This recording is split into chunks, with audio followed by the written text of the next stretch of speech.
Friends welcome to killer channel. Friends ఎవరైనా మా ఛానల్ని సబ్స్క్రైబ్ చేసుకోకపోతే సబ్స్క్రైబ్ చేసుకోండి. ఎవరైనా మీ డాగ్స్ కానీ మీ పెట్స్ కానీ అమ్మాలో కూడా మా ఛానల్ త్రూ మా ఛానల్ వాట్సాప్ నెంబర్కి మెసేజ్ పెట్టండి. ఫ్రెండ్స్ ఇవాళ మీకోసం top quality heavy long coat German shepherd puppies తీసుకురావడం జరిగింది. ఇది హైదరాబాద్ దగ్గర సైనిక్పురిలో అవైలబిలిటీలో ఉంది. అండ్ దీని ఓనర్ ఏం చెప్పారంటే వీలైతే ట్రాన్స్పోర్టేషన్ ఫెసిలిటీ అయితే all over Andhra Pradesh and Telangana మొత్తం ప్రొవైడ్ చేస్తామని చెప్పడం జరిగింది. అండ్ ఈ పప్పీస్కి అయితే డివార్మింగ్ అయితే కంప్లీట్ చేశామని చెప్పారు friends.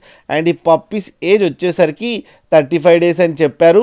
Male and female pups రెండు అవైలబుల్లో ఉన్నాయని చెప్పడం కూడా జరిగింది. ప్రైస్ అయితే మనకి మెన్షన్ చేయలేదు, వాళ్ళకి ఫోన్ చేస్తే వాళ్ళే చెప్తామని చెప్పడం కూడా జరిగింది. మీకు ఎవరికైనా నచ్చితే టైటిల్లో కాంటాక్ట్ నెంబర్ ఇస్తాను, కాంటాక్ట్ అవ్వండి, మాట్లాడండి, తీసుకోండి ఫ్రెండ్స్. అలాగే ఒక్కసారి డీల్ సెట్ అయిన తర్వాత అన్ని డీటెయిల్స్ బాగా చెక్ చేసిన తర్వాతనే మనీ పంపాలని కోరుకుంటున్నాం ఫ్రెండ్స్. అలాగే మా ఛానల్ని సబ్స్క్రైబ్ చేయడం మాత్రం మర్చిపోకండి ఫ్రెండ్స్.